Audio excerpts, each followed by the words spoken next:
ஒரு மெய்யான ஆறுதலை நமக்கு கொடுக்க முடியும். அல்லேலூயா. சரி, ஒரு வேத வசனத்தை வாசித்து கர்த்தருடைய வார்த்தைக்கு கடந்து செல்லலாம். 1 கொரிந்தியர் 1வது அதிகாரம் வசனம் 30-31. 1 கொரிந்தியர் 1வது அதிகாரம் வசனம் 30-31.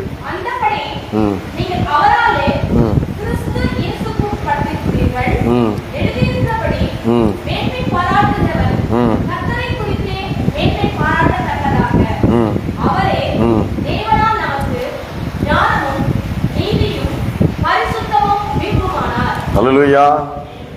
மேன்மை பாராட்டுகிறவன் கர்த்தரை குறித்தே மேன்மை பாராட்டத்தக்கதாக. மேன்மை பாராட்டுகிறவன், இந்த பூமியில மேன்மை பாராட்டுகிற ஒரு மனிதன் கர்த்தரை குறித்தே மேன்மை பாராட்ட வேண்டும் என்று பவுல் எழுதுகிறார். அப்போ போன தடவை நான் உங்களுக்கு எடுத்து காண்பித்தேன், எப்படி மரியாள் தேவனிடத்திலிருந்து வந்த வார்த்தை இது. தேவதூதன் தான் வந்து சொல்லுகிறான். ஆனா தேவதூதன் சொல்லும் பொழுது கூட அது தேவனிடத்திலிருந்து தான் இந்த வார்த்தை எனக்கு வந்திருக்கிறது என்பதை அவ விசுவாசிக்கிறான். அவ விசுவாசிக்கும் பொழுதுதான் அது அவளுக்கு அவளுடைய வாழ்க்கையிலே அது நடைமுறைப்படுத்தப்படுகிறது. விசுவாசம் தேவனுடைய வார்த்தையை அங்கீகரித்துக் கொள்ளும், அரவணைத்துக் கொள்ளும், ஏற்றுக்கொள்ளும். அல்லேலூயா. ஆபிரகாமுக்கு 41 வருடமானது விசுவாசத்துல முழுமை அடைவதற்கு. 75 வயதுல அழைக்கப்பட்டு ஈசாக்கினுடைய 16வது வயதுல விசுவாசம் முழுமை அடைந்து அந்த குமாரனை பலி கொடுக்க அவன் புறப்பட்டு போனான். அதுதான் விசுவாசத்தினுடைய ஒரு முழுமை. அப்போ அவனுக்கு 41 வருடங்கள் எடுத்தது ஆபிரகாமுக்கு. ஆனால் தேவதூதன் கன்னிமரியாளிடத்திலே வந்து சொல்லும் பொழுது, உன்னதமானவருடைய பலன் உன்மேல் வரும், உன்னிடத்தில் பிறக்கும் பரிசுத்தம் உள்ளது, தேவனுடைய குமாரன் என்று எண்ணப்படும் என்று சொல்லும் பொழுது, இது எப்படி ஆகும், நான் புருஷனை அறியேனே என்று சொல்லுகிறாள். ஆனா அதற்கு தேவதூதன் சொல்லுகிறான், இது தேவனால் கூடாத காரியம் ஒன்றுமே இல்லை என்றான். உடனே அவ என்ன பண்றா, அதை ஏற்றுக்கொள்கிறாள். என்ன சொல்றான் தேவதூதன், தேவனாலே கூடாத காரியம் ஒன்றுமில்லை. உடனே என்ன சொல்றா, இதோ நான் ஆண்டவருக்கு அடிமை. அடிமைனா உபத்திரவம் இருக்கும், துன்பம் இருக்கும், பாடுகள் இருக்கும், போராட்டம் இருக்கும். அந்த காலத்துல, இந்த காலத்திலே வந்து ஒரு பெண் திருமணமாகாம கர்ப்பமானா வாயில போட்டு மென்னு ஒன்றும் இல்லாம ஆகிடும் இந்த உலகம். 2000 வருடங்களுக்கு முன்பாக 18 வயது இல்லை ஒரு 20 வயது மரியாள் தேவனுடைய வார்த்தையை அங்கீகரித்து இருதயத்தில் ஏற்றுக்கொண்டு இயேசுவை சுமந்தாள், பழியையும் சுமந்தாள். ஏன்னா யோசேப்பினாலே தள்ளப்படலாம், திருமணமாகாமல் ஒரு பெண் கர்ப்பமானா கல்லெறிந்து கொல்லப்படலாம். அதெல்லாம் அவள் யோசித்து தேவனால் கூடாத காரியம் ஒன்றுமே இல்லை என்று சொல்லி விசுவாசத்தினால அவ என்ன பண்றா, இதோ நான் ஆண்டவருக்கு அடிமை, உம்முடைய வார்த்தையின்படி எனக்கு ஆக கடவுது என்று சொல்லுகிறார். அப்போ தேவனுடைய வார்த்தை ஏற்றுக்கொள்ளும் பொழுது, தேவனுடைய வார்த்தை வந்து மரியாள் கிட்ட சொன்னது வந்து சாத்தியமே இல்லாத காரியம். நம்முடைய வாழ்க்கையில கூட நம்மால் சாத்தியம் இல்லாத காரியத்தை சாத்தியமாக்கக்கூடிய தேவன் நமக்கு இருக்கிறார். நீங்க அந்த வார்த்தைகளை விசுவாசித்தீங்கன்னா சாத்தியமில்லாத காரியங்கள் நம்முடைய வாழ்க்கையிலே சாத்தியமாக்குகிற தேவனாயிருக்கிறார். அல்லேலூயா. அதற்கு என்ன வேணும்னா விசுவாசம் வேணும். அந்த சாத்தியமில்லாத காரியங்களை உங்க வாழ்க்கையில நீங்கள் சாத்தியமாக்க வேண்டும் என்றால் அதற்கு தேவை விசுவாசம் வேண்டும். அந்த விசுவாசம் கேள்வினால் வரும், கேள்வி தேவனுடைய வார்த்தையில் இருந்து வரும், தேவனுடைய வசனத்தில் இருந்து வரும். சாத்தியமில்லாத காரியங்கள் சாத்தியமாக வேண்டும் என்றால் தேவனை மேன்மை பாராட்ட வேண்டும், தேவனுடைய வார்த்தையை மேன்மை பாராட்ட வேண்டும். அல்லேலூயா. அப்போ ஆபிரகாமுக்கு 41 வருடங்கள் பிடித்தது விசுவாசத்தினுடைய முழுமை அடைவதற்கு. மரியாளுக்கு 18 வயது இல்லை 20 வயதிலே அந்த விசுவாசம் முழுமையடைந்தது. எத்தனை பேர் இப்படி சின்ன வயசுல நான் விசுவாசத்திலே முழுமையடைய முடியும் என்று விசுவாசிக்கிறீர்கள்? அல்லேலூயா. அப்போ இந்த வேதாகம புஸ்தகத்துல ஒரு காரியம் சொல்லப்பட்டிருக்கிறது. இந்த வேதாகம புஸ்தகத்தில் என்ன காரியம் சொல்லப்பட்டிருக்கிறது? தேவனை குறித்து, அவருடைய வல்லமையை குறித்து, அவருடைய அன்பை குறித்து சொல்லப்பட்டிருக்கிறது இந்த வேதாகமத்துல. அதுக்கு அடுத்து சொல்லப்பட்டிருக்கிறது, மனிதன் அவனை சிருஷ்டித்தார், அவன் பாவத்தில் விழுந்து போனான். அந்த மனிதனை குறித்து, அந்த மனுஷர்களுக்கெல்லாம் கர்த்தர் என்னவெல்லாம் செய்திருக்கிறார் என்பது சொல்லப்பட்டிருக்கிறது. ஒன்று, இதுல தேவனுடைய வல்லமை, அவருடைய அன்பு, அவருடைய இரக்கம் சொல்லப்பட்டிருக்கிறது. இரண்டாவது, மனுஷருடைய பாவம், அந்த பாவம் மனுஷர்களுக்காக தேவன் என்னவெல்லாம் செய்திருக்கிறார் என்று சொல்லப்பட்டிருக்கிறது. சங்கீதங்களின் புஸ்தகம் 8ஆம் அதிகாரம் 4-5. மனுஷனை நீர் நினைக்கிறதற்கும் மனுஷகுமாரனை நீர் விசாரிக்கிறதற்கும் அவன் எம்மாத்திரம் என்கிறேன். நீர் அவனை தேவ தூதரிலும் சற்று சிறியவனாக்கினீர், மகிமையினாலும் கனத்தினாலும் அவனை முடிசூட்டி இருக்கிறீர். மகிமையினாலும் கனத்தினாலும் அவனை முடிசூட்டி இருக்கிறார் தேவன். மனுஷன் எப்படி பண்ணியிருக்கிறாரு? மகிமையினாலும் கனத்தினாலும் அவனை முடிசூட்டி இருக்கிறார். அப்போ அப்பேற்பட்ட மகிமையின் தேவன் ஒரு மனுஷனை ஒரு இடத்துல சொல்றாரு, என் மகிமையை நான் யாருக்கும் கொடைன்றாரு. அப்படி சொன்ன தேவன் ஒரு மனுஷனை மகிமையினாலும் அவனை கனத்தினாலும் அவனை முடிசூட்டி இருக்கிறார். அல்லேலூயா. தேவ தூதரிலும் சற்று சிறியவனாக்கி மகிமையினாலும் கனத்தினாலும் அவனை முடிசூட்டுகிற ஒரு தேவன் நம்முடைய தேவன். ஒன்னு, தேவனுடைய வல்லமை, அவருடைய அன்பு, அவருடைய இரக்கம் என்ன பண்ணுது? ஒரு மனிதனை மகிமையினாலும் கனத்தினாலும் முடிசூட்ட முடியும் என்று எழுதப்பட்டிருக்கிறது. அல்லேலூயா. ஒரு மனிதனை மகிமையினாலும் கனத்தினாலும் முடிசூட்டக்கூடிய வல்லமை உள்ள தேவனாய் அவர் இருக்கிறார். அல்லேலூயா. அதுதான் இயேசு கிறிஸ்துவனுடைய கிருபை, இரக்கம். அல்லேலூயா.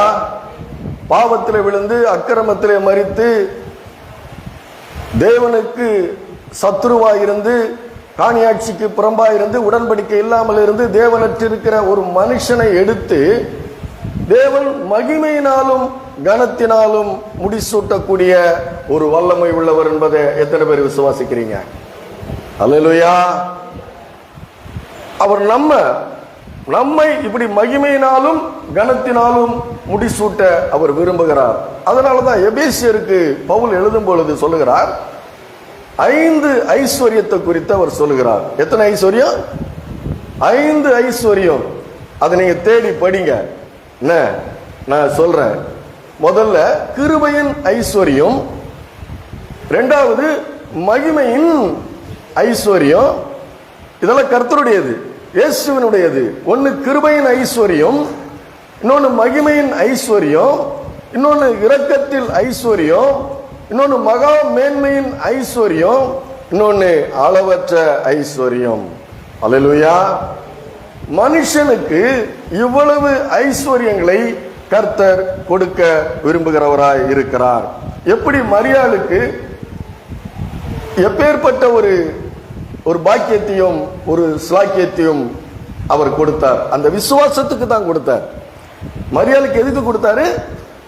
விசுவாசத்துக்கு தான் கொடுத்தாரு. அண்ட சராசரங்களுக்கு ஆகாரம் கொடுக்கக்கூடிய அந்த தேவனுக்கு இவள் ஆகாரம் கொடுக்கக்கூடிய ஒரு ஸ்தானத்தை கொடுத்தார். அது எது பெற்றுக் கொடுத்தது? விசுவாசம் அவளுக்கு பெற்றுக் கொடுத்தது. அப்போ இந்த வார்த்தையின் மீது, இந்த கர்த்தர் மீதும் இந்த கர்த்தருடைய வார்த்தையின் மீதும் விசுவாசம் வைக்கும் பொழுது ஒரு சாதாரண மனுஷன் அப்படி விசுவாசம் வைக்கும் போது அவருடைய கிருபையின் ஐஸ்வர்யம், மகிமையின் ஐஸ்வர்யம், இரக்கத்தில் ஐஸ்வர்யம், மகா மேன்மையின் ஐஸ்வர்யம், அளவற்ற ஐஸ்வர்யம், அவைகள் எல்லாம் விசுவாசத்தினாலே நம்முடைய இருதயங்களிலே வருகிறது. ஹல்லேலூயா. அது இப்ப நீங்க சமீபத்துல உங்களுடைய கண்களிலே நீங்கள் பிரத்யட்சமாக நீங்க பார்த்த காரியங்கள் தான் இவைகள் எல்லாம். ஹல்லேலூயா. நம்ம ஐயாவை தேவன் தெரிந்து கொண்டார். தேவன் தெரிந்து கொண்டார். அவருடைய ஊழியத்தை நிறைவேற்ற வல்லமையை கொடுத்தார். அவருக்கு இரக்கம் பாராட்டினார். அவரை என்ன பண்ணாரு? தம்முடைய வல்லமையை அவருக்குள்ளே கொடுத்து, உலகத்தில் இருக்கிறவனை காட்டிலும் உனக்குள் இருக்கிறவர் பெரியவர் என்கிற அந்த வார்த்தையை விசுவாசத்தினாலே அந்த நம்ம நேசனையா பெற்றுக்கொண்டு கிறிஸ்துவின் சிந்தையை தரித்துக் கொண்டு நன்மை செய்கிறவராக இருந்தார். ஹல்லேலூயா. அப்ப அவருக்குள்ள இருந்தது யாரு? கிறிஸ்து. ஹல்லேலூயா. அப்படி இருந்ததுனால அதெல்லாம் என்னது? அது கிருபையின் ஐஸ்வர்யம், இரக்கத்தின் ஐஸ்வர்யம், அளவற்ற ஐஸ்வர்யம், மகா மேன்மையினுடைய ஐஸ்வர்யத்தை எல்லாம் ஒரு மனுஷனுக்கு கொடுத்து, அந்த மனுஷனுக்கு மரிக்கும் பொழுது அந்த மனுஷனாய் இருந்தவரை தேவ மனுஷனாய் மாற்றி, மரிக்கும் பொழுது ரட்சிக்கப்பட்டவர்கள் ஆத்மாவில் அழுதார்கள், ரட்சிக்கப்படாதவர்கள் ஆத்மாவில் அழுதார்கள். அந்த இயேசு ராஜா இந்த நேசரையாவை ஒரு ராஜாவை போலதான் கொண்டு போனார். ஹல்லேலூயா. அப்படிதான் அழைத்து கொண்டு போனார். சும்மா அழைச்சிட்டு போலங்க. மகிமையினாலும் கனத்தினாலும் முடிசூட்டப்பட்ட ஒரு மனிதனாக அவர் மாற்றி, யார் மாற்றினது? அவர் மாற்றி போகும்போது சாதாரணமா போகல, ஒரு ராஜாவை போலதான் போனார். ஹல்லேலூயா. அதனால அவருடைய பழைய வாழ்க்கையை பத்தி யாரும் பேசக்கூடாது. ஆண்டவரே பேசல. ஆண்டவரே எல்லாத்தையும் வாழ்கடலில் போட்டு மறந்து போய் ஒரு ராஜாவை இயேசு மகாராஜா அழைத்து கொண்டு போனார். ஹல்லேலூயா. அப்படிதான் நான் விசுவாசிக்கிறேன். ஹல்லேலூயா. அப்போ அந்த வார்த்தையை விசுவாசிக்கும் பொழுது, அந்த வார்த்தையை அங்கீகரிக்கும் பொழுது, தேவனுடைய வார்த்தையோ ஏற்றுக்கொள்ளும் பொழுது, நீ அங்கீகரிக்கும் பொழுது அவரோடு கூட நம்ம ஒத்து போகிறோம். ஆமா, இது ஆண்டவருடைய வார்த்தை தான். இந்த ஆண்டவருடைய வார்த்தை எனக்கு வந்திருக்குது. அந்த வார்த்தைக்கு நான் அடிமை. இதோ நான் ஆண்டவருக்கு அடிமை. உன்னுடைய வார்த்தையின்படி எனக்கு ஆக கடவுது என்று போது உன்னை நீ தாழ்த்தும் பொழுது அந்த வார்த்தை உன்னுடைய வாழ்க்கையில் என்ன பண்ண போகுது? கிரியை செய்ய ஆரம்பிக்கிறதா இருக்கிறது. ஏன்னா அந்த வார்த்தைகள் நித்திய வார்த்தை. அல்லேலூயா. நித்திய வார்த்தை. அந்த நித்திய வார்த்தை, அந்த சத்திய வார்த்தை ஒரு நோக்கத்தோடு உனக்கு வருகிறது. யாருக்கு? விசுவாசிகளுக்கு. அந்த நித்திய வார்த்தை, போன தடவை இந்த வார்த்தை நான் யூஸ் பண்ண, ஒரு நித்திய நோக்கத்தோடு தான் ஆண்டவர் நமக்கு அந்த வார்த்தையை அனுப்புகிறார். ஹல்லேலூயா. ஒரு வார்த்தை தேவனிடத்திலிருந்து உங்களுக்கு வருதுன்னா அந்த வார்த்தை ஒரு நித்திய நோக்கத்தோடு தான் அந்த வார்த்தை வருது. அந்த நித்திய நோக்கத்தோடு வருகிற வார்த்தையை விசுவாசத்தோடு நாம் அங்கீகரித்துக் கொள்ளும் பொழுது, ஏற்றுக்கொள்ளும் பொழுது, அரவணைத்துக் கொள்ளும் பொழுது அந்த வார்த்தை நம்முடைய வாழ்க்கையிலே கிரியை செய்ய ஆரம்பிக்கிறது. ஏன் அந்த வார்த்தையை குறித்து சங்கீதக்காரன் சொல்லுகிறான். சங்கீதம் 19:10, பொன்னிலும் பசும் பொன்னிலும் தேனிலும் அது விரும்பப்படத்தக்கதா இருக்கிறது. அல்லேலூயா. கர்த்தருடைய வார்த்தை பொன்னிலும் பசும் பொன்னிலும் தேனிலும் அது மதுரமாய் இருக்கிறது. கர்த்தருடைய சொற்கள் 7 தரம் மண்குயிலை உருக்கி புடமிடப்பட்ட வெள்ளி கொத்த சுத்த சொற்களாய் இருக்கிறது. அந்த வார்த்தை ஆவியாயும் ஜீவனமாயும் இருக்கிறது. இருபுறம் கருக்குள்ள எந்த பட்டயத்திலும் அதிகமான கருக்காய் இருக்கிறது. அது ஆவியும் ஆத்மாவையும் ஊனையும் ஊடுருவ கூடியதாக இருக்கிறது. ஹல்லேலூயா. அது மாத்திரமல்ல, அந்த வார்த்தைகள் அரண்களை நிர்மூலமாக்க தேவ பலம் உள்ளவைகளாய் இருக்கிறது. ஹல்லேலூயா. அந்த வார்த்தைகள் நம்முடைய வாழ்க்கையிலே சத்துரு கொண்டு வந்து போடுகிற எல்லா அரண்களையும் நிர்மூலமாக்கக்கூடிய தேவ பலன் உள்ளவைகளாய் இருக்கிறது. ஏன்னா அது நித்திய வார்த்தை. அதனாலதான் எரேமியா தீர்க்கதரிசி சொல்லுகிறான். எரேமியா 15வது அதிகாரத்துல 16-17 படிங்க. எரேமியா தீர்க்கதரிசி சொல்லுகிறான் பாருங்க. எரேமியா 15:16-17. உம்முடைய வார்த்தைகள் கிடைத்தவுடனே அவைகளை உட்கொண்டேன். உம்முடைய வார்த்தைகள் எனக்கு சந்தோஷமும் என் இருதயத்துக்கு மகிழ்ச்சியுமாக இருந்தது. சேனைகளின் தேவனாகிய கர்த்தாவே, உம்முடைய நாமம் எனக்கு தரிக்கப்பட்டிருக்கிறது.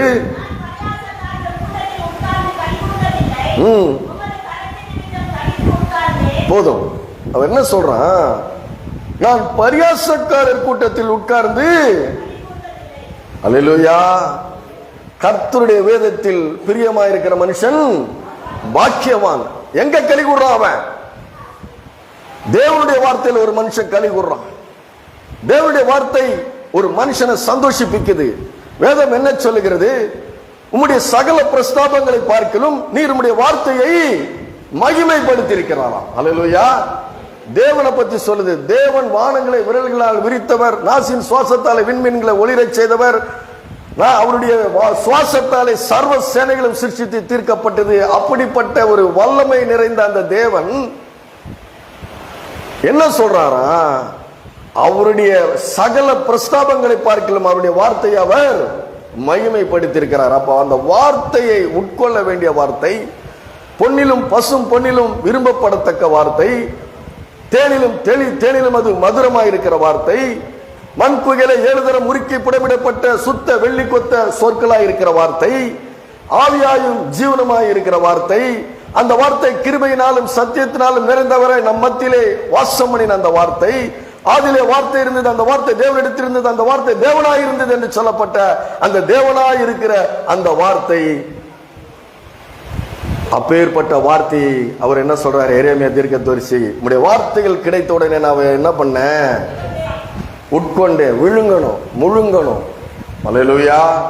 விழுங்கணும், அதை முழுங்கணும். நான் அப்படிதான் உட்கார்ந்து சத்தியத்தை கேட்போம். எங்க சபையில எங்க பாஸ்டர் பேசினாருன்னா சேர் முனையில உட்கார்ந்துக்கின்னு அவர் வாயே பார்த்துட்டு இருப்போம். என்ன வார்த்தை வருது, என்ன வார்த்தை வருது, என்ன வார்த்தை வருதுன்ட்டு. அல்லேலூயா. அப்படிதான். அவ்வளவு ஒரு தாகமும் அவ்வளவு ஒரு வாஞ்சையும். அவர் தேவ மனுஷன் தான் என்பதை என்னுடைய இருதயத்தில் விசுவாசித்து நான் கேட்டேன். அதனாலதான் இன்னைக்கு உங்க முன்னாடி நான் நிக்க முடியுது. அல்லேலூயா. அப்ப அது அரண்களை நிர்மூலமாக்குகிற வார்த்தை. அதனாலதான் சொல்றாரு, நானே வழியும் சத்தியமும் ஜீவனுமாய் இருக்கிறேன். அதனாலதான் விசுவாசி என்ன பண்றான்? இந்த பிரபஞ்சத்துக்கு ஒத்த வேஷம் தரிக்க மாட்டான். அல்லேலூயா. இந்த உலகத்தார விசுவாசி தேவனுடைய வார்த்தை ஒன்று சொல்லிச்சுன்னா அந்த வார்த்தை விசுவாசிக்கிறவனா இருப்பான். உலகத்தினுடைய தத்துவங்களை அவன் ஏற்றுக்கொள்ள மாட்டான். உலகத்தினுடைய வார்த்தைகள் எல்லாம் அது தத்துவங்கள், இது ஆவியாயும் ஜீவனுமாய் இருக்கிற இந்த வார்த்தைகள். அதனாலதான் பவுல் எழுதுகிறார், இந்த உலகத்துக்கு ஒத்த வேஷம் தெரியாதபடி தேவனுடைய நன்மையும் பிரியமும் பரிசுத்த சித்தமும் என்னதென்று பகுத்தறியத்தக்கதாக உங்கள் மனம் புதிதாகிறதால் நீங்கள் மறுரூபமாகுங்கள். மறுரூபமாகு, நீ புது சிருஷ்டியா மாறு. இது தேவனுடைய வார்த்தை. இந்த தேவனுடைய வார்த்தை ஒன்னு சொல்லிச்சுன்னா அது உன்னுடைய வாழ்க்கையில நிறைவேறும். அது நிறைவேற்றி முடிக்கிற வரைக்கும் அது உன்னை விடாது. உன்னை என்ன பண்ணும்? ஆளுகை செய்து அது உன்னுடைய வாழ்க்கையில என்ன பண்ணும்? அது நிறைவேற்றி அது முடித்து விடும். அல்லேலூயா. அதுதான் தேவனுடைய வார்த்தை. ஆனா தேவனுடைய வார்த்தைய புறக்கணிக்கிற மக்கள் இருக்கிறாங்க. ஏன்னா அவங்க சிந்தையில என்ன இருக்குது? வீணராக இருக்கிறார்கள். ரோமர் 1:21-22 எடுங்க.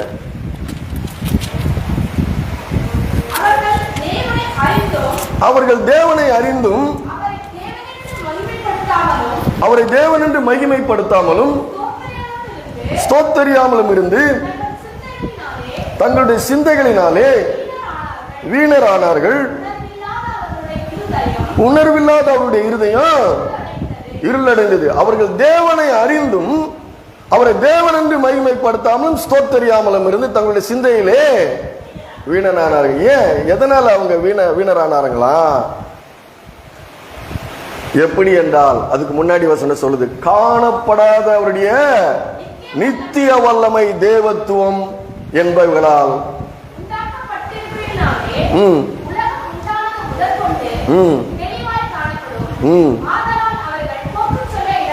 அதாவது என்ன சொல்றாரு? தேவனுடைய வல்லமை, அவருடைய மகத்துவம், அவருடைய மேன்மை எப்படி தெரியுதா? அவர் அந்த வல்லமை காணப்படாத அவருடைய வல்லமை இந்த காணப்படுகிற இந்த அண்ட சராசரத்தை பார்த்தா தெரியுதுன்றாரு. அல்லேலூயா. ஆனா அது காட்டுது அங்க அதை சிருஷ்டித்த ஒரு சிருஷ்டி கர்த்தா ஒருத்தர் இருக்கிறார். ஆனா அவர்கள் தேவனை அறிந்தும் இதை உண்டாக்குனது தேவன் என்று அறிந்தும் இந்த காணப்படுகிற உலகத்தை காணப்படாத தேவனுடைய நித்திய வல்லமை தேவத்துவம் உண்டாக்கப்பட்டது என்று சொல்லி அறிந்தும் அவரை மகிமைப்படுத்தாமலும் ஸ்தோத்திரியாமலும் இருந்து தங்களுடைய சிந்தையிலே வீணரானார்கள். ஏன்னா அவருடைய வார்த்தைய ஒரு இடத்துல சொல்லுது, அவருடைய வார்த்தையை எதிர்ப்பார் இல்ல, அவருடைய வார்த்தையை எதிர்ப்பார் இல்ல. இறையாது அமைதலாயிரு, உன் அலைகளின் பெருமை இங்கே அடங்க கடவுது என்றாரு. அடங்குது, அலைகள் அடங்குது, கொந்தளிக்கிற கடல் அடங்குது. அப்போ அப்பேற்பட்ட தேவனுடைய வல்லமையை காணப்படுகிற அந்த உலகத்தை பார்த்து அவர்கள் தேவனை அறிந்தோ, ஏன்னா அவங்களுக்குள்ள இருக்குது இது தேவனுடைய வார்த்தையில் இதுனா எழுதி கொடுக்கப்பட்டிருக்கிறது. அல்லேலூயா. ஆதிலே தேவன் வானத்தையும் பூமியும் சிருஷ்டித்தார். அல்லேலூயா. எழுதி கொடுக்கப்பட்டிருக்கிறது. இதை நம்ம விசுவாசிக்கிறோம். அல்லேலூயா. ஆதிலே தேவன் வானத்தையும் பூமியும் சிருஷ்டித்தார். பூமி ஒழுங்கின்மை வெறுமையுமையா இருந்தது, ஆழத்துல இருள் இருந்தது, வெளிச்சம் உண்டாக கடவுது என்றது, உடனே வெளிச்சம் உண்டாகிட்டு. அல்லேலூயா. அதான் சொல்றாரு, இருளில் இருந்து வெளிச்சத்தை பிரகாசிப்பிக்க சொன்ன தேவன் உங்கள் இருதயங்களை பிரகாசிப்பிக்கிற தேவனாக இருக்கிறார். அல்லேலூயா. அதனாலதான் மரியாள் இதோ நான் ஆண்டவருக்கு அடிமை, உங்களுடைய வார்த்தையின்படி ஆக கடவுதுன்னு சொல்லும் பொழுது அது அவளுக்கு நடந்து முடிந்தது. அல்லேலூயா. அதனாலதான் பவுல் எழுதுறார் எபேசியர் 3:17, விசுவாசத்தினாலே கிறிஸ்து உங்கள் இருதயங்களில் வாசமாக இருக்க வேண்டும். அல்லேலூயா. எதனால இருக்கணுமா கிறிஸ்து உங்களுடைய இருதயங்களில் வாசமாய்? அந்த மகிமையின் தேவன், மாட்சிமை நிறைந்த தேவன், மகத்துவம் நிறைந்த தேவன் எதனால இருக்கணுமா? விசுவாசத்தினாலே கிறிஸ்து உங்கள் இருதயங்களில் வாசமாய் இருக்க வேண்டும். அல்லேலூயா. அப்போ ஏன்னா கர்த்தருடைய வார்த்தை அப்பேற்பட்ட ஒரு வல்லமை உள்ளது. இந்த அண்ட சராசரங்களை சிருஷ்டிக்கக்கூடிய வல்லமை உள்ளது. அந்த வார்த்தை உங்களுடைய வாழ்க்கையிலே ஒரு காரியத்தை நிறைவேற்றி முடிக்கக்கூடிய ஒரு வல்லமை உள்ள வார்த்தையாக அது இருக்கிறது. அதனாலதான் அவர் சொல்றாரு சங்கீதம் 89:34, என் உடன்படிக்கை மீறாமலும் என் உதடுகள் விளம்பினதை நான் மாற்றாமலும் இருப்பேன். அல்லேலூயா. ஆண்டவரே சொல்றாரு, சங்கீதக்காரனுக்கு சொல்றாரு, என் உடன்படிக்கை மீறாமலும் என் உதடுகள் விளம்பினதை நான் மாற்றாமலும் இருப்பேன். மாற்ற மாட்டேன். என் வாயிலிருந்து ஒண்ணு வந்துருச்சு, என் வாயிலிருந்து ஒண்ணு வந்துருச்சுன்னா அது நிறைவேற்றி அது முடியும். ஹல்லேலூயா. அப்பேற்பட்ட தேவனாய் அவர் இருக்கிறார். ஹல்லேலூயா. ஏன்னா அவர் சொல்றார், என்ன விசுவாசிக்கும் போது உன்னுடைய வாழ்க்கையிலே மிகப்பெரிய ஒரு ஆசீர்வாதம் உண்டாகும் என்று அவர் சொல்லுகிறார். ஹல்லேலூயா. இது பாருங்க, இதுக்கு ஒரு உதாரணம் ஏற்கனவே நான் எடுத்திருக்கிறேன், இருந்தாலும் இன்னைக்கு எடுக்கிறேன். ஏன்னா தேவனுடைய வார்த்தை ஒன்றை சொல்லுமானால் அது எப்படிப்பட்ட காரியங்களை அது நிறைவேற்றி முடிக்கும் என்று சொல்லுகிறார். லூக்கா எழுதின சுவிசேஷம் 16வது அதிகாரம் வசனம் 19 - 25 வரைக்கும் படிங்க. ஐஸ்வர்யம் உள்ள ஒரு மனுஷன் இருந்தான்.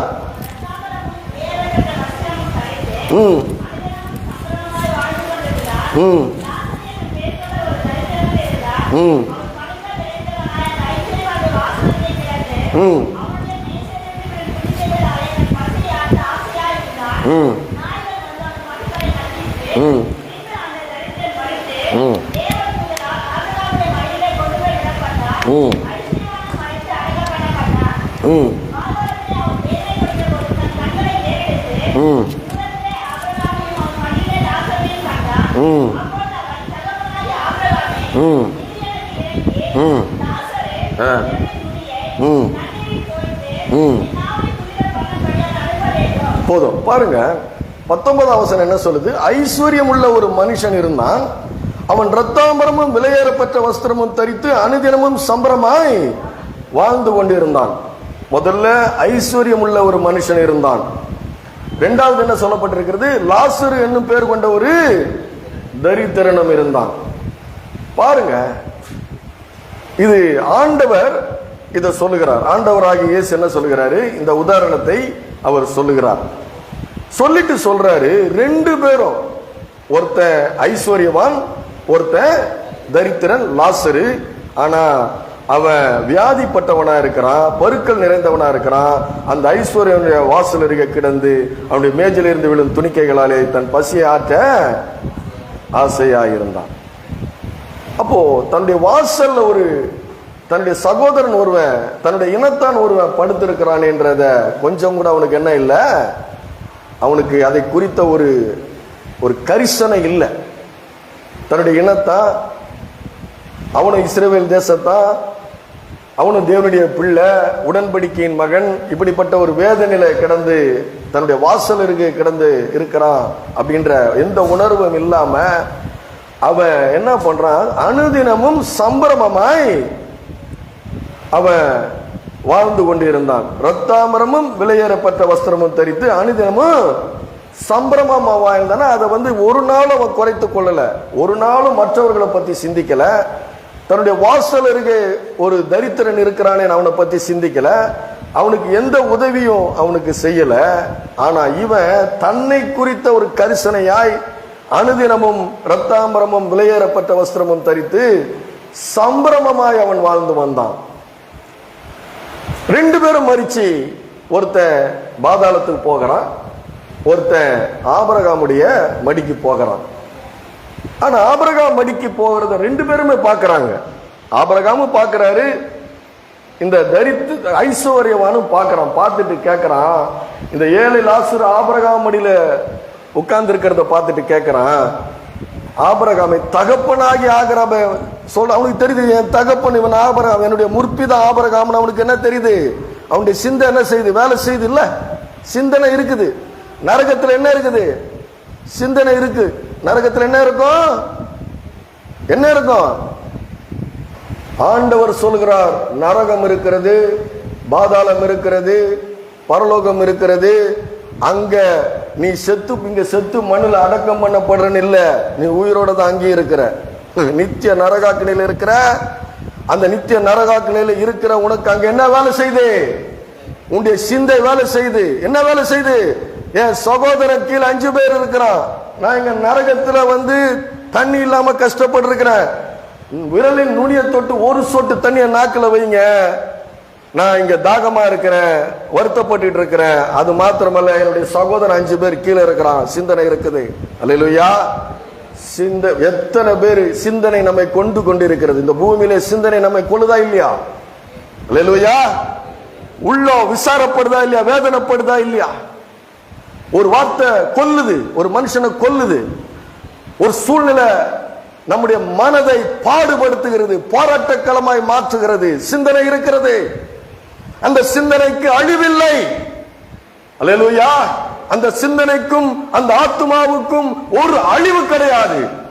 மனுஷன் நினைக்கிறான், இருக்கிற வரைக்கும் நான் சந்தோஷமா இருப்பேன், வாழ்ந்து எல்லாத்தையும் அனுபவிப்பேன், எனக்கு எதுக்கு கர்த்தர், அவர்கள் தேவனை அறிந்தும் அவர்கள் தேவன் என்று சொல்லி மகிமைப்படுத்தாமல் ஸ்தோத்தரியாமலும் இருந்து தங்களுடைய சிந்தனையில வீரராகி அந்த சிந்தனை நரகத்தில் வேலை செய்து கொண்டிருக்கிறது. அல்லேலூயா. எத்தனை பேர் கர்த்தருக்கு ஒப்பு கொடுக்குறீங்க இன்னைக்கு? பயப்படுவேன், அவருக்கு பயப்படுகிற பயம் சுத்தமும் அது ஞானமுமாய் இருக்கிறது. அல்லேலூயா. நாம விசுவாசிக்கிறோம், நம்முடைய நேசன் ஐயா ஆவிக்குரிய தகப்பனை இந்த இயேசு ராஜா ஒரு ராஜாவை போல அழைத்து கொண்டு போயிருக்கிறார். நம்ம விசுவாசிக்கிறோம். நமக்கு எந்த விதமான அவநம்பிக்கையில நம்முடைய விசுவாச கர்த்தராக இயேசு கிறிஸ்துவிடத்தில் இருக்கிறது. அல்லேலூயா. நான் சொல்றேன், நிச்சயமாகவே முடிவு உண்டு. ஒவ்வொரு மனுஷனுக்கு இந்த பூமியில நிச்சயமாகவே முடிவு உண்டு. உன் நம்பிக்கை வீண் போகாது. ஆனா நான் சொல்றேன், உன் நம்பிக்கை வீண் போகாது. கர்த்தர் உன்னை விட்டு விலகுவதும் இல்லை, உன்னை கைவிடுவதும் இல்லை. அல்லேலூயா. கர்த்தராகிய இயேசு கிறிஸ்துவினுடைய கிருபை அறிந்திருக்கிறீர்களே, அவர் ஐஸ்வர்யம் உள்ளவராயிருந்தும் அவருடைய தரித்திரத்தினாலே நான் ஐஸ்வர்யவானாகும்படி என் நிமித்தம் சிலுவையை தரித்திரரானார். அது ஆவிக்குரிய ஆசீர்வாதங்க. அது ஆவிக்குரிய ஆசீர்வாதம். நரகத்துக்கு போறதில்லை, மகிமைக்கு போறது. அதான் கிறிஸ்து நமக்கு என்னவா இருக்கிறார், மகிமையின் நம்பிக்கையா இருக்கிறார் கிறிஸ்து. அல்லேலூயா. எத்தனை பேர் இந்த கிறிஸ்துவுக்கு இருதயத்தை ஒப்பு கொடுக்கிறீங்க? அல்லேலூயா. அப்ப உன்னுடைய இங்க முடிஞ்சு போயிடுச்சுன்னு யாரும் நினைக்காதீங்க. இங்க சுகபோகமா வாழ்ந்து வாழ்க்கையில் எல்லாத்தையும் அனுபவிச்சிடலாம், நாம பெரிய புத்திசாலி நினைக்காதீங்க. சிந்தனை, உன்னுடைய சிந்தனை செத்தா கூட அழியாது. வேதம் சொல்லுகிறது. சாமர்த்தியமா இருக்கிறோம், புத்திசாலித்தனமா இருக்கிறோம். நியாய தீர்ப்பு நாள் என்று ஒன்று உண்டு. அந்த நியாய தீர்ப்பு நாளிலே நரகத்திலே கொல்லவல்லவருக்கு பயப்படுங்கள் என்று சொல்லுகிறார். அல்லேலூயா. ஆண்டவருடைய சத்தியம் இருவரும் கருக்குள்ள எந்த பட்டயத்திலும் அதிகமான கருக்காய் இருக்கிறது. அது ஆவியாயும் ஜீவனமாயும் இருக்கிறது அந்த வார்த்தைகள். அல்லேலூயா. அதனாலதான் என்னுடைய வாழ்க்கையில இந்த கர்த்தரை பிரசங்கிக்க இவ்வளவு ஒரு ஆர்வமாய் நான் விட்டு கொடுக்காம வந்து கொண்டு இருக்கிறேன். அல்லேலூயா. எதுக்கு ஓடி வர்றேன்? பெரிய ஐஸ்வர்யங்க அது. அல்லேலூயா. அந்த ஐஸ்வர்யம் தான் நம்முடைய ஆவிக்குரிய தகப்பனுக்கு கொடுக்கப்பட்டது. அல்லேலூயா. அவர் ஒன்றும் கஷ்டப்படல, அவரு கஷ்டமே படல. அவர் உள்ள ஒரு பெரிய ஒரு சமாதானத்தோட தான் வாழ்ந்தாரு. ஏன்னா அவருக்கு நம்பிக்கை இருந்தது. அந்த நம்பிக்கை எதனால வந்தது? அவருக்கு அநேகருக்கு அவர் ஆசீர்வாதமா இருந்தார். அதுவே போதுங்க. அதுதாங்க ஐஸ்வர்யம் ஒரு மனுஷனுக்கு. கொஞ்சம் சவுண்ட் வைங்க. அல்லேலூயா. எது ஐஸ்வர்யம்? அதுதான் ஐஸ்வர்யம். அல்லேலூயா. அப்போ சொல்றான், இந்த ஐஸ்வர்யம் என்ன சீரியஸா இருக்குல்ல? பயமா இருக்கா? சீரியஸா இருக்கா? அல்லேலூயா. கிருபையினாலே விசுவாசத்தை கொண்டு ரட்சிக்கப்பட்டீர்கள், இது உங்களால் உண்டானதல்ல, இது தேவனுடைய ஈவு. அல்லேலூயா. அப்போ இந்த சிந்தனை அங்க செத்து போகல. அவன் பார்க்கறான் பாருங்க. அதுக்கு அவர் சொல்றார், ஆபிரகாம் மகனே, நீ பூமியில் உயிரோடு இருக்கும் காலத்தில் உன் நன்மைகளை அனுபவித்தாய். லாசருவும் அப்படியே தீமைகளை அனுபவித்தான். அதை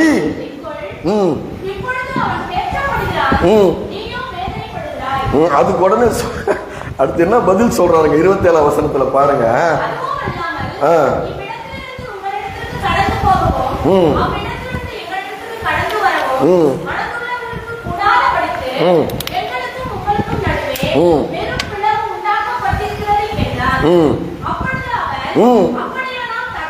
அப்படியானால் தகப்பனே, 5 சகோதரர்கள் உண்டு.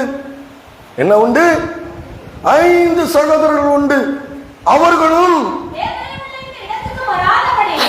இந்த வேதனையுள்ள இந்த இடத்திற்கு வராதபடி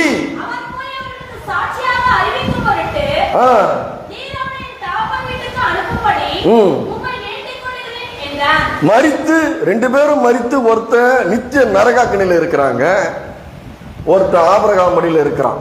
ஆபிரகாம் மடியில மரித்து ஆபிரகாம் மடியில இருக்கிறவனை கீழே அனுப்பி, என் சகோதரருக்கு போய் இவன் சொன்னா நம்புவாங்க, விசுவாசிப்பாங்க அப்படின்னு சொல்றான். என் சகோதரர்கிட்ட போய் இவனை அனுப்புங்க, பரலோகத்திலிருந்து திருப்பி கீழே அனுப்புங்க, போனா நம்புவாங்க, நரகம்னு ஒண்ணு இருக்குது, என் சகோதர வேதனைப்படுறான்னு போய் சொன்னா திருந்தி வாழ்வாங்க, பயந்து திருந்தி வாழ்வாங்க அப்படின்னு சொல்லி அனுப்புறான். அதற்கு ஆபிரகாம் பேசுறாரு பாருங்க. என்ன பேசுறாரு? ஆபிரகாம் அவனை நோக்கி,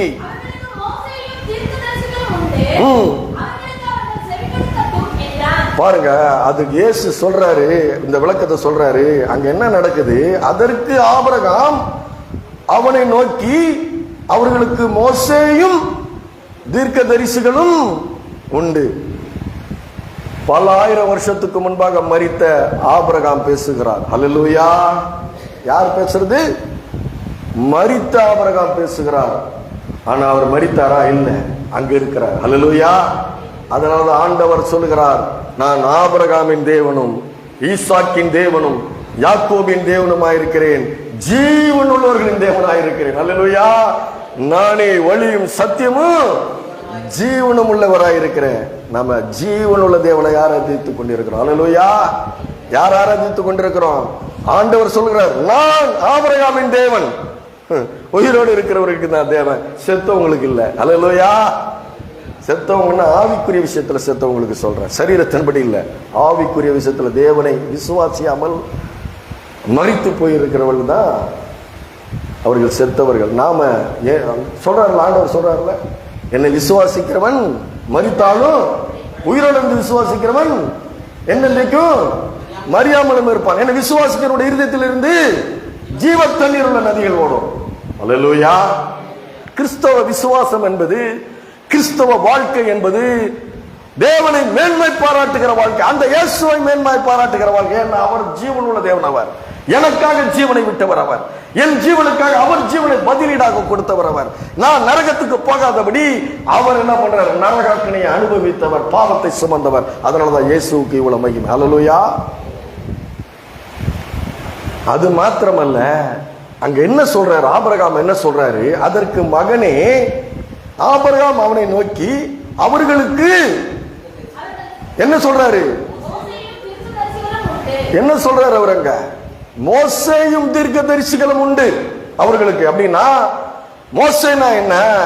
மோசே கிட்ட நியாய பிரமாணம் கொடுக்கப்பட்டது. மோசே என்று சொல்லும் பொழுது, ஆபிரகாம் மோசே என்று சொல்லும் பொழுது, மோசேயின் மூலமாக நியாய பிரமாணம் வந்தது. கிருபையும் சத்தியமும் இயேசு கிறிஸ்துவின் மூலமாக உண்டாயின. அல்லேலூயா. மோசேன்னு சொன்னா நியாய பிரமாணம். நல்லா தெரிஞ்சுக்கோங்க. மோசேன்னு சொன்னா நியாய பிரமாணம். நியாய பிரமாணம் அவனுக்கு கொடுக்கப்பட்டது. ஆனா கிறிஸ்து மூலமாக நமக்கு என்ன பண்ணுது? கிருபையும் சத்தியமும். எது வேணும் நமக்கு? இயேசு தான். அல்லேலூயா. ஏன்னா கிருபையில வாழ வேண்டும் நாம. அல்லேலூயா. நாம எதுல வாழ வேண்டும்? கிருபையில வாழ வேண்டும். அதனாலதான் ஆபிரகாம் சொல்றாரு, அவர்களுக்கு மோசேயும் தீர்க்கதரிசிகளும் உண்டு. அல்லேலூயா. தீர்க்கதரிசிகள் எதுக்கு சொல்றாரு? தீர்க்கதரிசிகள் மூலமா கிறிஸ்துவை அறிவித்துக் கொண்டிருக்கிறார். யார் அறிவித்துக் கொண்டிருக்கிறார்? பிதாவாகிய தேவன் குமாரனாகிய தேவனை அறிவித்துக் கொண்டிருக்கிறார். மோசே நியாய பிரமாணம், மோசேயின் மூலமாக நியாய பிரமாணம் வந்தது. தீர்க்கதரிசிகள் மூலமாக கிறிஸ்து அறிவிக்கப்படுகிறார். அதனாலதான் சொல்லப்பட்டிருக்கிறதுல, இதோ ஒரு கன்னி கர்ப்பவதியாகி ஒரு குமாரனை பெறுவார், அவருக்கு இம்மானுவேல் என்று பெயரிடுவார்கள். அதற்கு அவர் தேவன் நம்மோடு கூட இருக்கிறார். மீகா 5:5 அதிகாரத்தில் சொல்லப்பட்டிருக்கிறது, எப்பிராத்தா என்னப்பட்ட பெத்லேகேமே, நீ யூதாவில் ஆயிரங்கள் சிறியதா இருந்தாலும் இஸ்ரவேல் ஆளும் பிரபு உன்னிடத்திலிருந்து புறப்படுவார். என்ன சொல்லப்பட்டிருக்கிறது? கர்த்தருடைய வார்த்தை சொல்லிக் கொண்டிருக்கிறது. கர்த்தருடைய வார்த்தையை பற்றி பேசிக் கொண்டிருக்கிற கர்த்தருடைய வார்த்தை மோசே மூலமாக நியாய பிரமாணமாய் கூறப்பட்டது. தீர்க்கதரிசிகள் மூலமாக இயேசு கிறிஸ்துவை பற்றி சொல்லப்பட்டிருக்கிறது வேதத்துல. அல்லேலூயா. முன்னறிவிக்கிறது, முன்னறிவித்துக் கொண்டிருக்கிறது. தீர்க்கதரிசிகள் முன்னறிவித்துக் கொண்டிருக்கிறார்கள் இயேசுவை. அது வார்த்தை. அந்த வார்த்தை நிறைவேறினது. அல்லேலூயா. அந்த வார்த்தை என்ன பண்ணுச்சு? இந்த பூமியில் என்ன பண்ணுச்சு? நிறைவேறிச்சு. அதனாலதான் அவர் சொல்றாரு, ஆபிரகாம் என்ன சொல்றாரு? அவர்களுக்கு, உன்னுடைய சகோதரர்களுக்கு, இந்த பூமியிலே இருக்கிற ஒவ்வொரு மனுஷனுக்கு என்ன கொடுக்கப்பட்டிருக்கிறது? மோசேயும் தீர்க்கதரிசிகளும் கொடுக்கப்பட்டிருக்கிறார்கள். அல்லேலூயா. அப்படின்னா என்ன? வார்த்தை கொடுக்கப்பட்டிருக்கிறது. அந்த வார்த்தையை விசுவாசி, அந்த வார்த்தையின்படி கீழ்ப்படி, அந்த வார்த்தையை நீ விசுவாசித்து கீழ்ப்படிந்து அந்த எழுதி கொடுக்கப்பட்டிருக்கிற அந்த தேவனை இருதயத்தில் விசுவாசி என்று. அல்லேலூயா. அதான் சொல்றாரு அவரு. அதான் சொல்ல வர்றார் ஆபிரகாம். என்ன சொல்றாரு? அவர்களுக்கு மோசேயும் தீர்க்கதரிசிகளும் உண்டு. பேதுரு சொல்கிறாரு, பேதுரு கர்த்தரோடு இருந்தவர், கர்த்தருடைய பிரதான சீஷர், மறுதலிச்சவர், திருப்பி மனம் கசந்து அழுந்த அந்த தேவனோடு கூட ஒப்புரவாகி அந்த தேவனுடைய கனமான ஊழியத்தை செய்தவர் சொல்றாரு, அதிக உறுதியான தீர்க்க தரிசன வசனங்களும் உண்டு. மறுரூபமலையில தேவனுடைய மகிமையை பார்த்தவர் அவர். இயேசுடைய மகிமையை, முழு மகிமையை மறுரூபமலையில பார்த்தவர் சொல்றாரு. கூடவே இருந்து பார்த்து சொல்றாரு. யோவான் சொல்கிறார், நான் கண்டதும் தொட்டதும் பார்த்ததுமான அந்த வார்த்தையை பேசுகிறேன்னு சொல்றாரு. ஆனா பேதுரு சொல்றாரு, கூடவே வாழ்ந்தவர் சொல்றாரு, அதிக உறுதியான தீர்க்க தரிசன வசனங்கள் உண்டு. அல்லேலூயா. என்ன நம்பாதீங்க, என்ன விட்டுடுங்க. தீர்க்க தரிசிகள் மூலமா எழுதி கொண்டிருக்கப்பட்ட அந்த வார்த்தை நீங்க விசுவாசிங்க. அல்லேலூயா. அந்த வார்த்தை தான் ஒரு மனுஷனை புது சிருஷ்டியாய் மாற்றுகிறது. அந்த எழுதி கொடுக்கப்பட்டிருக்கிற இந்த வேத புஸ்தகம் 66 புஸ்தகங்கள். பழைய ஏற்பாட்டில் 39, புதிய ஏற்பாட்டில் 27. இந்த எழுதி கொடுக்கப்பட்டிருக்கிற வார்த்தைகளை என்ன சொல்றார் ஆபிரகாம்? இதை விசுவாசி. அல்லேலூயா. அல்லேலூயா. அதனாலதான் அதை வாசிச்ச, அதை விசுவாசிச்ச தரித்திரன் லாசரு யாரு மேலையும் ஒரு குறை சொல்லல, ஒரு புலம்பல, அவன் தேவனை மறுதலிக்கல, உள்ளத்திலே தேவனை அவன் ஆராதித்துக் கொண்டிருந்தான். தெரியல என் வாழ்க்கையில ஏன் இப்படிப்பட்ட உபத்திரவம் எனக்கு தெரியல, என் வாழ்க்கையில ஏன் இப்படிப்பட்ட பாடுகள் தெரியல, கர்த்தர் நல்லவன். உங்களுக்கு எத்தனை பேருக்கு கர்த்தர் நல்லவராக இருக்கிறார்? அல்லேலூயா. அதனாலதான் சொல்றாரு பவுல், கிறிஸ்து எனக்கு ஜீவன், சாவு எனக்கு ஆதாயம். அல்லேலூயா. அதனாலதான் இந்த கிறிஸ்து நமக்கு ஜீவனா இருக்கிறார். இவ்வளவு துக்கத்தின் மத்தியில ஏன் கர்த்தருடைய வார்த்தை நின்று பிரசங்கம் பண்ணி கொண்டிருக்கிறோம்? ஏன் இந்த ஆராதனையை விடாம நம்ம நடத்தி கொண்டிருக்கிறோம்? வேதனையின் மத்தியில, துக்கத்தின் மத்தியில கூட ஏன் இதை நடத்தி கொண்டிருக்கிறோம்? ஏன்னா இது கர்த்தருடைய வார்த்தை. ஹல்லேலூயா. இது அறிவிக்கப்பட்டு கொண்டே இருக்கணும். ஏன்னா இது ஆவியாயும் ஜீவனுமாய் இருக்கிற வார்த்தைகளாய் இருக்கிறது. ஹல்லேலூயா. அப்போ நமக்கு கிறிஸ்து ஜீவன், சாவு நமக்கு ஆதாயமாய் இருக்கிறது. ஹல்லேலூயா. மரணமே உன் கூர் எங்கே, பாதாளமே உன் ஜெயம் எங்கே என்று கர்ஜிக்கிறவர்கள் நாம. அல்லேலூயா. அதனாலதான் நான் விசுவாசிக்கிறேன், நம்ம நேசரையா மரணத்தை அவர் பார்த்து பயப்பட்டதில்லை. அல்லேலூயா. அவர் பிசாசை எதிர்த்து பிசாசிலிருந்து ஏகப்பட்ட பேருக்கு விடுதலையை கொடுத்திருக்கிறார். அல்லேலூயா.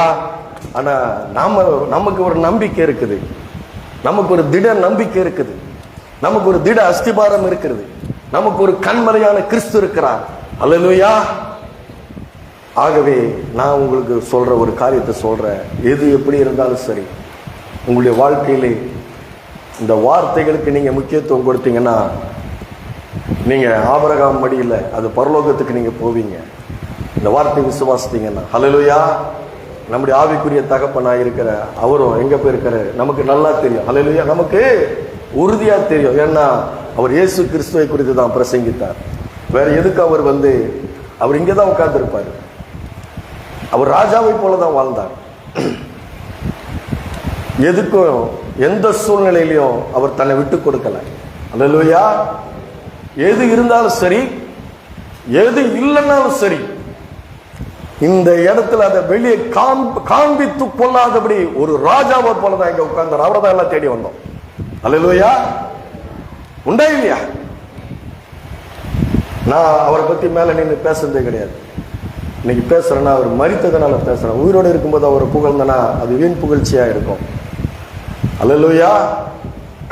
அதான் விசுவாசம். அந்த விசுவாசமானது நம்பப்படுகிற உறுதியும் காணப்படாதவர்களுடைய நிச்சயமா இருக்கு. அதனாலே நம்முடைய முன்னோர்கள் நற்சாட்சி பெற்றார்கள். விசுவாசம் இல்லாமல் தேவனுக்கு பிரியமா இருப்பது கூடாத காரியம். அல்லேலூயா. உங்க விசுவாசம் யார் மேல இருக்குது? யார் மேல இருக்குது? அல்லேலூயா. நமக்கு காண்பித்து கொடுத்தார், உங்களுக்கு காண்பித்து கொடுத்தார்ல. யாரை காண்பித்து கொடுத்தார்? நேசனையா. யாரை காண்பித்து கொடுத்தார் உங்களுக்கு? நீங்க எல்லாம் புறஜாதிகள் தான், நானும் புறஜாதியா தான் இருந்தேன். உங்களுக்கு யாரை காண்பித்து கொடுத்தார்? காண்பித்து கொடுத்தவர் அப்படிங்க. அல்லேலூயா. அவரை தேவன் மகிமைப்படுத்தினாருங்க. அவர் தான் அவரை மகிமைப்படுத்தினாரு. மகிமையினால கனத்தினால முடிச்சு எப்படி போனாரு? அவரு சாதாரணமா போனாரா? அல்லேலூயா. எவ்வளவு கூட்டம் இன்னைக்கெல்லாம் செத்தா வெறும் தேர் மட்டும்தான் போகுது, ஆள் போறது இல்லை. எத்தனை கூட்டம். அல்லேலூயா. அதனால அவர் ஒருவரையும் அவர் கைவிட்டது கிடையாது. அல்லேலூயா. அவர் போகும்போது ராஜா மாதிரி தான் போனார். அதைத்தான் நான் விசுவாசிச்சேன், அதைத்தான் நான் நம்பினேன். அல்லேலூயா. அதனால் நம்ம வருத்தப்படுறதுக்கு இருக்குது. ஆனால் நமக்கு ஒரு மகிமையின் நம்பிக்கை இயேசு இருக்கிறார், அவருடைய வார்த்தை இருக்குது. விசுவாசம் யார் மேல வைக்கணும்? கர்த்தர் மேல வைக்கணும். அல்லேலூயா. ஆகவே நம்முடைய வாழ்க்கை அவர் உங்களுக்கு நிறைய போதிச்சிருக்கிறார். நான் மேலோட்டமாக தான் போதிக்கிறவன். அவர் உங்களுக்கு ஆழமாய் நிறைய சத்தியங்களை போதித்திருக்கிறார். உங்களை கர்த்தருக்குள் வழிநடத்தியிருக்கிறார். நிறைய விடுதலை கொடுத்திருக்கிறார். நிறைய பேருக்கு ஒரு சாட்சியாக இருந்திருக்கிறார், ஒரு அடையாளமா நமக்கு இருக்கிறார். அதனால அதை நீங்க நினைச்சு பாருங்க. எதை நினைச்சு பார்க்கணும்? அவர் உயிரோடு இருந்து செய்த காரியங்களை நீங்க நினைவு போகுறீங்க. அல்லேலூயா. அதுல சந்தோஷப்பட வேண்டாமா? அதுல சந்தோஷப்பட வேண்டாமா? அவர் உயிரோடு இருந்து நிறைய காரியங்களை தேவன் அவர் மூலமா செய்திருக்காரு. அதை நினைச்சு நம்ம சந்தோஷப்பட வேண்டாமா? அல்லேலூயா. ஆமா, நான் அதைத்தான் நினைக்கிறேன். அவர் எனக்கு செய்த நன்மை. நான் அடிக்கடி வெளியில பேசுவேன் இவரை பத்தி, இங்க பேச மாட்டேன். ஃபயர். அல்லேலூயா. எப்படி? ஃபயர். அது மாத்திரமல்ல, எனக்கு செய்தது ஒரு மகனுக்கு செய்த காரியத்தை தான் எனக்கு செஞ்சு அவர் இடத்துல நினைக்க வச்சார். அதை நான் நினைச்சு பார்ப்பேன், அடிக்கடி நினைச்சு பார்ப்பேன். எப்படி நினைச்சு பார்ப்பேன்? அவருடைய மகனுக்கு கொடுக்க வேண்டிய இடத்தை தான் எனக்கு கொடுத்து இங்க நிக்க வச்சார். ஆனா நான் அதை கரிசனையாக இருந்தேன். ஏன்னா இது மகா பெரிய காரியம் என்பது இந்த ஊழியத்துக்கு வர்றதுக்கு முன்னாடி எனக்கு இது மகா பெரிய காரியம் எனக்கு தெரியும். ஆனா அதற்கு என்னை விட்டு கொடுத்தார். தத்தி டியூப்லைட்டா இருந்தேன். அங்க உட்கார்ந்து 1 மணி நேரம் பொறுமையா உட்கார்ந்து இருப்பார். தப்பு சரியா பிரசங்கம் பண்ண தெரியலனாலும் பொறுமையா பல வருடம் என்னை விட்டார் இல்லையா? அந்த பொறுமை எனக்கு இருக்கும். நீங்க நினைக்கிறீங்களா? கண்டிப்பா இருக்கு. அவருக்கு பொறுமையா இருந்து விட்டு கொடுக்கறது. யாருக்கு விட்டு கொடுப்பா? யாருக்கு விட்டு கொடுப்பா? தகப்பன் மகனுக்கு தான் விட்டு கொடுக்க முடியும். அதை எனக்கு கொடுத்தார். அது என்னுடைய இருதயத்தில் இருக்கிறது. அதை நான் மறக்கிறது இல்லை. ஆனா அப்படிப்பட்ட இருதயம் யார் அவருக்கு கொடுத்தது? கிறிஸ்து. அல்லேலூயா. அப்போ அவர்ல நான் யாரை பார்க்கணும்? அவருக்குள்ள இருந்தது யாரு? அதுதான் அவரை கனப்படுத்துறது. அல்லேலூயா. அதனால தான் நான் சொல்றேன், ராஜா போலதான் அவர் போனார், ஒன்னும் குறையாவே போல. எத்தனை ஜனம் வந்தது அவருக்கு. அதுதான் ஒரு மனிதனுடைய வாழ்ந்த வாழ்க்கை ஐஸ்வர்யம். அதுதான் ஐஸ்வர்யம், கிருபையின் ஐஸ்வர்யம், இரக்கத்தில் ஐஸ்வர்யம். ஆண்டவர் கொடுக்கிறது என்ன கொடுத்தாரு? ஒரு மனுஷனுக்கு என்ன கொடுத்தாரு? யாரும் அழுதாங்க. நான் அழுத. என் தகப்பனுக்கு நான் அழலைங்க. என் சொந்த தகப்பனுக்கு நான் அழல. என்னுடைய போதகருடைய தகப்பர் செத்து இருக்கும் போது என்னுடைய ஆத்மா கதறிச்சு. அதுக்கப்புறம் இவருக்கு நான் அழுதேன். எத்தனை பேர் இந்த மாதிரி நீங்க அழுதீங்க? எவ்வளவு பேர் வந்தாங்க? ரட்சிக்கப்பட்டவர்கள் வந்தாங்க, ரட்சிக்கப்படாதவர்கள் வந்தாங்க. எல்லா ஆத்மாவில் அழுதார்கள். அல்லேலூயா. அதுதான் கிருபையின் ஐஸ்வர்யம். தேவன் ஒரு மனுஷனுக்கு மகிமையினாலும் கனத்தினாலும் முடிசூட்டி பிரபுக்களோடும் ராஜாக்களோடும் உட்கார வைத்து வாளாக்காமல் தலையாக்கி எப்பொழுது மேலாக்கி வைத்து சிறுவனை குளிர்ந்து எளிவனை குப்பையில் இருந்து உயர்த்துகிறவர் அவர். நம்முடைய தேவன் அவர். நம்முடைய தேவன் தான் அதை செய்தார். யாருக்கு செய்தாரு? அவருக்கு செய்தார். நமக்கு செய்ய வல்லவராய் இருக்கிறார். அல்லேலூயா. அவர் உண்மை உள்ளவர். யாரு? இயேசு உண்மை உள்ளவர். அதனால நான் சொல்றேன், நீங்க கலங்காதீங்க. நீங்கள் கலங்காதீர்கள், மற்றவர்களை போல துக்கித்து அழாதீர்கள். நான் அழுத என்ன வருது? நான் இன்னும் பிரசங்கம் பண்ண வேண்டாமா? இந்த கருத்தரை பண்ண வேண்டாமா? வேதனை இருக்குது. அதுக்காக எங்களுக்கு ஒரு மகிமை நம்ப இருக்கு. தரிசிப்போம் அவரை. அல்லேலூயா. இந்த விசுவாசத்துல உறுதியா இருந்தா தரிசிப்போம். கிறிஸ்துவின் மீது விசுவாசத்தோட உறுதியா இருந்தா தரிசிப்போம். அல்லேலூயா. அதுதான் மகிமையின் செய்தி. இதுதான் ஆறுதலின் செய்தி. வார்த்தையை விசுவாசிங்க, இயேசுவை விசுவாசிங்க. நீங்களும் அதே போல உங்களுடைய வாழ்க்கையில கனத்தினாலும் மகிமையினாலும் முடிசூட்டுகிறார். ஏன்? அவருடைய வாழ்க்கையை அங்கீகரித்து ஒரு பரிசுத்தமான வாழ்க்கை. இந்த பூமியில இன்பங்கள் பின்னங்க இன்பம். என்ன இன்பம்? எவ்வளவு இன்பங்கள் ஆண்டவர் சரீரத்தில் அனுபவிக்கும்படி ஏராளமான இன்பங்களை கொடுத்திருக்கிறார். ஆனா அழியாத ஆத்துமாவில் ஒரு இன்பத்தை அனுபவிக்க அவர் யார் கொடுக்க முடியும்? ஆண்டவராக இயேசு கிறிஸ்து ஒருத்தர் தான் கொடுக்க முடியும். ஹல்லேலூயா. அதனாலதான் அவரை பத்தி பிரசங்கிக்கிறோம். ஹல்லேலூயா. நேரமானதுனால செய்தியை நான் கொஞ்சம் சுருக்கமா முடிச்சிருக்கிறேன். மீதி அடுத்த வாரம் பிரசங்கிக்கலாம். ஹல்லேலூயா. கிறிஸ்து நமக்கு என்னவா இருக்கிறார்? மகிமையின் நம்பிக்கை. ஹல்லேலூயா. கனத்தினாலும் மகிமையினாலும் கனத்தினாலும் முடிசூட்டுகிறவர். நான் உன்னை விட்டு விலகுவதில்லை, நான் உன்னை என்றும் கைவிடுவதில்லை. எல்லாரும், நான் உன்னை விட்டு விலகுவதில்லை, நான் உன்னை என்றும் கைவிடுவதில்லை. நான் உன்னை காண்கிற தேவன், கண்மணி போல் உன்னை காப்பேன். நான் உன்னை காண்கிற தேவன், கண்மணி போல் உன்னை காப்பேன். நான் உன்னை விட்டு விலகுவதில்லை.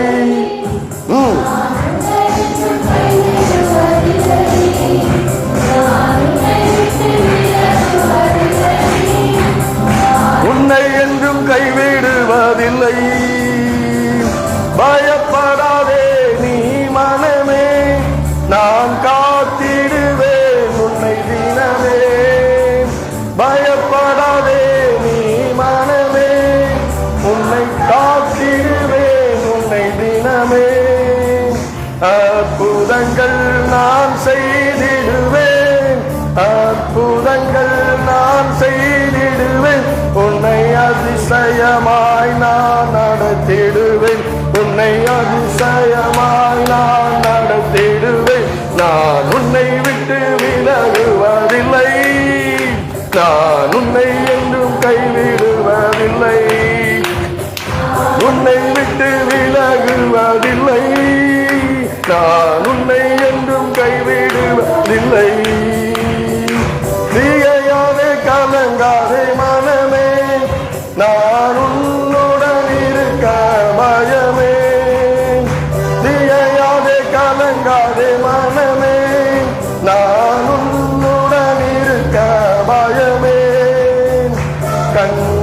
கண்ணீர்கள் யாவையும் துடைத்திடுவேன், கண்ணீர்கள் யாவையும் துடைத்திடுவேன், உன் கவலைகள் யாவையும் தீர்த்திடுவேன், உன் கவலைகள் யாவையும் தீர்த்திடுவேன். நான் உன்னை விட்டு விலகுவதில்லை, நான் உன்னை என்றும் கைவிடுவதில்லை, நான் உன்னை விட்டு விலகுவதில்லை, நான் உன்னை என்றும் கைவிடுவதில்லை.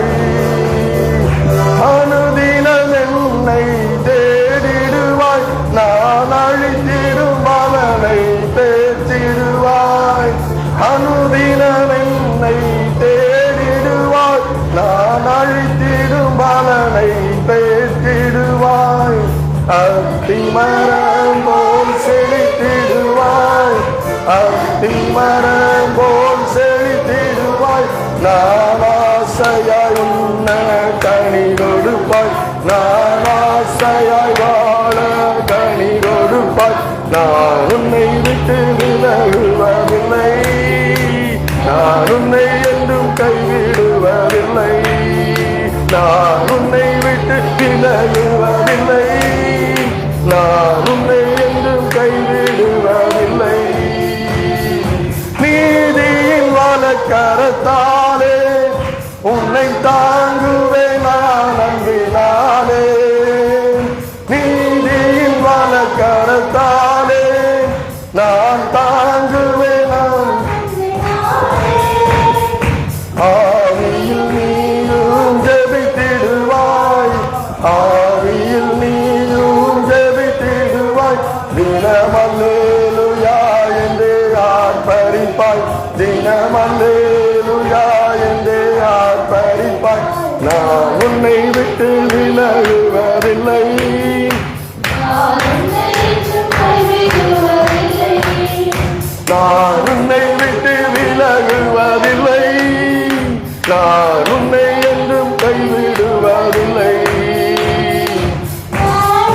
காண்கின்ற தேவன் கண்மணி போல் உன்னை காப்பே, நான் உன்னை காண்கின்ற தேவன் கண்மணி போல் உன்னை காப்பே.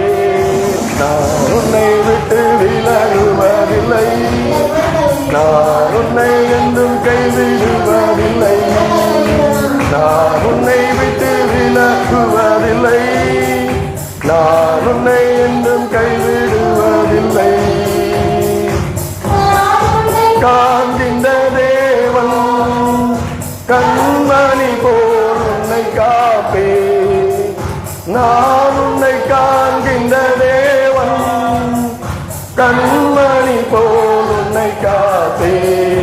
நான் உன்னை விட்டு விலகுவதில்லை, நான் உன்னை என்றும் கைவிடுவதில்லை, நான்